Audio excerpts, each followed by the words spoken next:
បាទសូមគោរពជំរាបសួរលោកគ្រូអ្នកគ្រូសិស្សានុសិស្សព្រមទាំងបងប្អូនទាំងអស់គ្នាបាទនៅក្នុងថ្ងៃនេះខ្ញុំបានត្រឡប់មកជួបលោកគ្រូអ្នកគ្រូសិស្សានុសិស្សព្រមទាំងបងប្អូនទាំងអស់គ្នាជាថ្មីម្ដងទៀតហើយនៅក្នុង Channel អ៊ុតឡាក់តិចនីខលបាទតើសុខសប្បាយជាទេបាទហើយនៅក្នុងថ្ងៃនេះខ្ញុំនឹងលើកយកចំណេះដឹងថ្មីមួយទៀតនៅក្នុងកម្មវិធី Telegram គឺជារបៀបបិទក្រុម Telegram ឲ្យសមាជិកបានត្រឹមតែមើល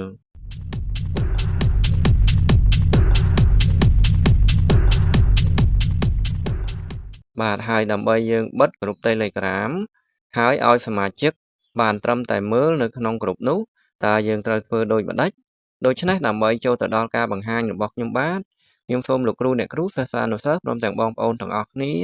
ដែលបានចូលមកទស្សនាវីដេអូរបស់ខ្ញុំថ្មីសូមជួយចុច Like ចុច Subscribe ព្រមទាំងចុចបើករូបកណ្ដឹងដល់ Channel ខ្ញុំបាទដើម្បីខ្ញុំអាប់ឡូតវីដេអូថ្មីដែលជាវីដេអូផ្ដល់នូវចំណេះដឹងនៅថ្ងៃខាងមុខ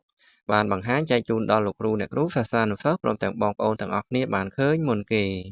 បាទហើយវីដេអូមួយនេះផងដែរគឺជាការបង្ហាញជូនទៅដល់បងម្នាក់ដែលបានធ្វើការ comment នៅលើវីដេអូ YouTube របស់ខ្ញុំបាទហើយខ្ញុំសូមចូលទៅក្នុង YouTube ដើម្បីមើល comment របស់គាត់បាទ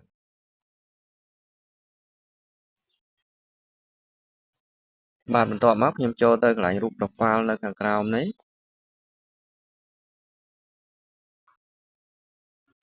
បាទហើយគាត់បានសាកសួរក្នុងវីដេអូមួយនេះគឺវិធីបិទមុខងារផ្សេងៗនៅក្នុងក្រុម Telegram បាទហើយខ្ញុំនឹងចូលទៅក្នុងវីដេអូនេះដើម្បីមើល comment របស់គាត់បាទcomment នៅខាងក្រោមនេះបាទខ្ញុំអស់ឡើងទៅលើបន្តិចបាទខ្ញុំសូមធ្វើការ stop វីដេអូហើយខ្ញុំចូលទៅកន្លែង comment បាទហើយគាត់បានធ្វើការ comment នៅខាងក្រោមបាទខ្ញុំសូមអស់រក comment របស់គាត់បាទនេះគាត់បានធ្វើការ comment សាកសួរថាលោកគ្រូសូមរបៀបបង្កើតក្រុមក្នុងឆាតមានតែយើងម្នាក់ទើបផ្ញើនិយាយបាននិងពេលផ្ញើកុំឲ្យឮសំឡេងរំខានដល់គេបាទហើយខ្ញុំនឹងលើកយកវីដេអូនេះដើម្បីបង្ហាញជូនដល់បងបាទហើយខ្ញុំសូមឲ្យមេដៃគាត់មួយបាទហើយបន្ទាប់មកខ្ញុំឲ្យបេះដូងមួយទៀតបាទហើយខ្ញុំសូមចូលទៅក្នុងកម្មវិធី Telegram បាទខ្ញុំចូលទៅក្នុងកម្មវិធី Telegram នេះបាទហើយខ្ញុំបានធ្វើការបង្កើតក្រុម Telegram មួយគឺសម្រាប់ធ្វើការបង្ហាញជូនគឺក្រុមឈ្មោះថា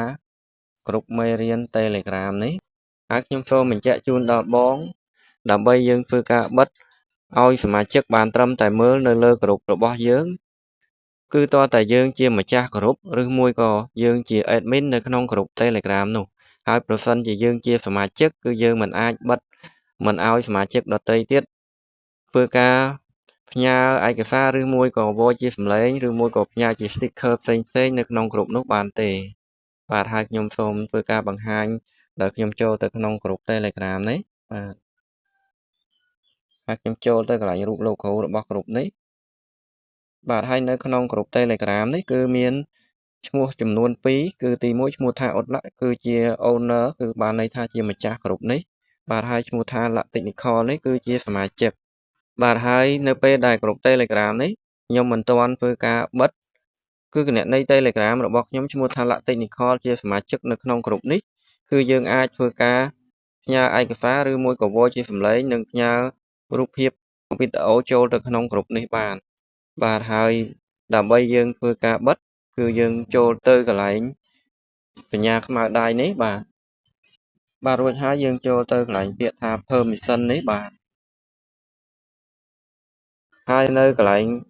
សញ្ញាពណ៌ខៀវៗនេះគឺជាមុខងារផ្សេងៗដែលតម្រូវឲ្យយើងធ្វើការបិទបាទហើយខ្ញុំសូមធ្វើការបិទដោយខ្ញុំចុច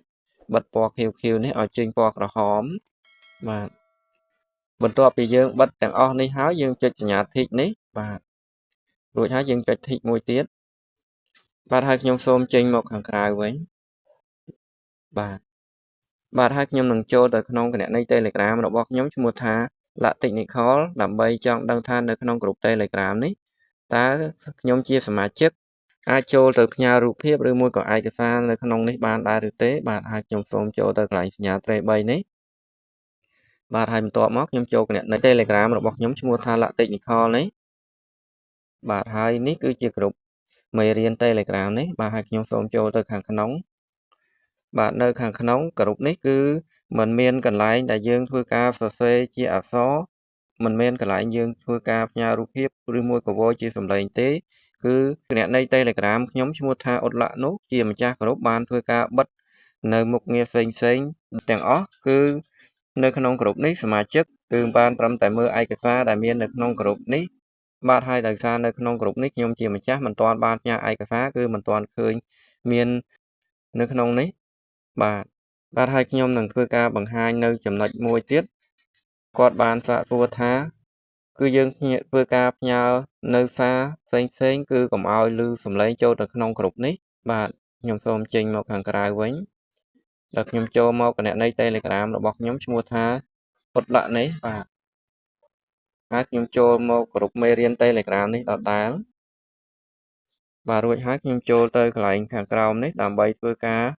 ផ្ញើនៅវោជាសំឡេងនេះបាទហើយខ្ញុំសូមសង្កត់នៅកន្លែងវោសំឡេងនេះបាទសួស្តី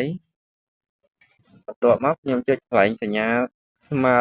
នេះដើម្បីឲ្យ stop បាទបន្ទាប់ពីខ្ញុំធ្វើការ stop រួចហើយគឺឃើញសញ្ញាបញ្ជូននេះគឺខ្ញុំគ្រាន់តែសង្កត់ឲ្យយូរបន្តិចលើសញ្ញាបញ្ជូននេះបាទគឺនឹងឃើញនៅសារពីរនេះបាទទី1គឺពាក្យថា schedule your message បានន័យថាយើងផ្ញើដើម្បីដាក់ពេលវេលានៅក្នុងការផ្ញើនេះហើយចំណុចដែលបងបានសាកសួរគឺនៅខាងក្រោមនេះគឺ send without sound នេះគឺយើងធ្វើការជ្រើសរើសយកនៅកន្លែងពាក្យនេះដើម្បីធ្វើការពេលដែលយើងផ្ញើនៅសំឡេងនេះគឺមិនមែនឮសំឡេងចូលទៅក្នុងក្រុមទេគឺផ្ញើចូលទៅក្នុងក្រុមដោយស្ងាត់គឺយើងគ្រាន់តែចុចនៅកន្លែងអក្សរខាងក្រោមនេះបាទនេះយើងចុចនៅកន្លែងនេះគឺមិនឮសំឡេងទេបាទហើយប្រសិនជាបងហើយនឹងលោកគ្រូអ្នកគ្រូសិស្សានុសិស្សព្រមទាំងបងប្អូនទាំងអស់គ្នាចង់ធ្វើការបិទនៅក្រុម Telegram ឲ្យសមាជិកបានត្រឹមតែមើលគឺអាចអនុវត្តតាមវិធីទី1បាទហើយនឹងវិធីទី2នេះគឺយើងអាចធ្វើការផ្ញើនៅជាឯកសារមិនថាជាសំឡេងឬមួយក៏រូបភាពវីដេអូទេគឺយើងអាចធ្វើការផ្ញើចូលទៅក្នុងក្រុម Telegram ហើយយើងបិទមិនឲ្យឮសំឡេងពេលដែលចូលទៅក្នុងក្រុមនោះបានបាទហើយនេះគឺជាការបង្ហាញរបស់ខ្ញុំបាទអំពីរបៀបបិទក្រុម Telegram ឲ្យសមាជិកបានត្រឹមតែមើលបាទហើយប្រសិនជាបងហើយនឹងលោកគ្រូអ្នកគ្រូសិស្សានុសិស្សព្រមទាំងបងប្អូនទាំងអស់គ្នានៅមានចម្ងល់នៅក្នុងការបង្ហាញរបស់ខ្ញុំបាទសូមធ្វើការ comment នៅខាងក្រោមវីដេអូរបស់ខ្ញុំបាទនឹងឆ្លើយជូនដល់បងហើយនឹងលោកគ្រូអ្នកគ្រូសិស្សានុសិស្សព្រមទាំងបងប្អូនទាំងអស់គ្នាបាទហើយនៅខាងក្រោមវីដេអូរបស់ខ្ញុំបាទនេះគឺមានវីដេអូជាច្រើនទៀតសម្រាប់បង្ហាញចែកជូនដល់បងហើយនឹងលោកគ្រូអ្នកគ្រូសិស្សានុសិស្សព្រមទាំងបងប្អូនទាំងអស់គ្នាបន្ថែមទៀតបាទហើយនៅថ្ងៃខាងមុខខ្ញុំនឹងលើកយកវីដេអូថ្មីដែលជាវីដេអូផ្ដល់នៅចំណេះដឹងសម្រាប់បង្ហាញចែកជូនដល់លោកគ្រូអ្នកគ្រូសិស្សានុសិស្សព្រមទាំងបងប្អូនទាំងអស់គ្នាបន្ថែមទៀតបាទហើយនៅពេលនេះការបង្ហាញរបស់ខ្ញុំបាទបានចូលមកដល់ទីបញ្ចប់បាទសូមអរគុណហើយនឹងសូមជម្រាបលា